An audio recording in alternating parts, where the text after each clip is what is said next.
Hello everyone, good morning to all of you. Dear guys, today I'm going to represent ahead you reciprocal pronouns. What do you know about it? Reciprocal. Reciprocal pronoun. Reciprocal pronoun. What is this?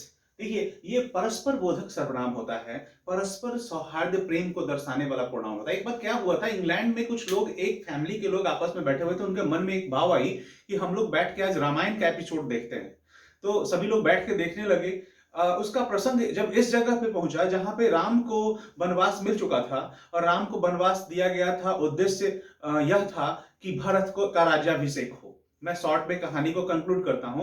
तो जिस समय भरत को राज्याभिषेक की बात आई, भरत को जब जानकारी मिली कि उनको राजा बनाने के लिए राम को वनवास भेजा गया, तो उन्होंने उस चीज को एक्सेप्ट नहीं किया और उनकी चरण पादुका को ही सिंहासन पर रख करके उनका पूजा करने लगे। इस प्रकार का जब दृश्य सामने आया तो अंग्रेजों के जो परिवार थे, जो देख रहे थे उस वक्त, उन्होंने एक स्टेटमेंट क्रिएट किया। उन्होंने एक लाइन बोला। वो लाइन क्या बोला? आपस में एक दूसरे को कॉन्विंस करने के लिए उन्होंने बोला, बोथ द ब्रदर्स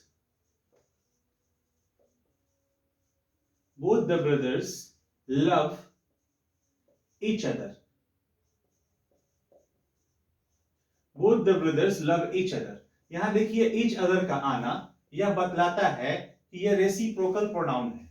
ये परस्पर दोनों भाइयों के बीच की, हालांकि राम 4 भाई थे, बट यहां पे जो जानकारी दी जा रही है उसमें वहां 2 भाई, जो भरत और राम के बीच में जो परस्पर सौहार्द है, प्रेम है, मतलब उन्होंने, राम तो त्याग कर दिया और जब उनको मिला कि मेरे बड़े भाई ने त्याग किया और मैं जो है उनके सम्मान में उनके चरण पादुका को वहां रखूंगा, लेकिन मैं खुद उस पर नहीं बैठूंगा, है ना। तो ये जो दृश्य जब आया तो उन लोगों के मन से एक सेंटेंस निकल के आया। तो मेरा तो मतलब सिर्फ इस सेंटेंस से है, और ये सेंटेंस में क्या है? Both the brothers love each other.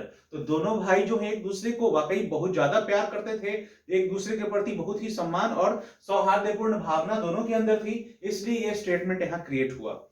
उसके बाद इतना विशाल और महानतम हृदय रखने वाले भारत भूमि के जो भी लोग रहे हैं, वहां की वर्तमान स्थितियों को देखने के बाद अंग्रेजों ने एक और स्टेटमेंट दिया। क्या स्टेटमेंट दिया? उन्होंने बोला, Indians should not fight one another.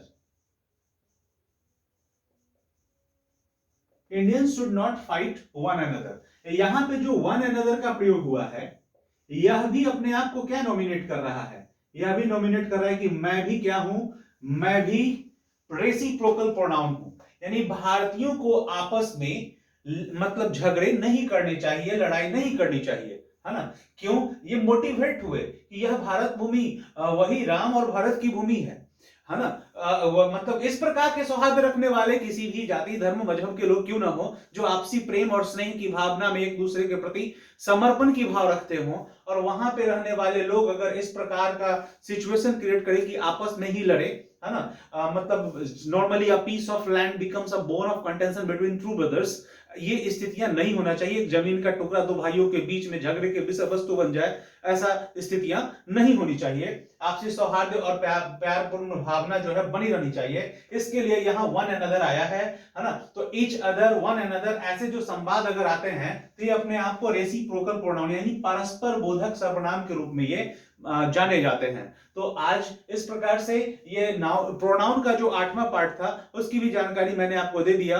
आप लोग अगर कंटिन्यूअसली वॉच करेंगे तो अगली क्लास में हम सब्जेक्ट वर्ब एग्रीमेंट, जिसे सब्जेक्ट वर्ब कंकर्ड भी कहते हैं, उसको मैं लेकर के उपस्थित होऊंगा। आज के लिए इतना ही। Have a good day, bye bye.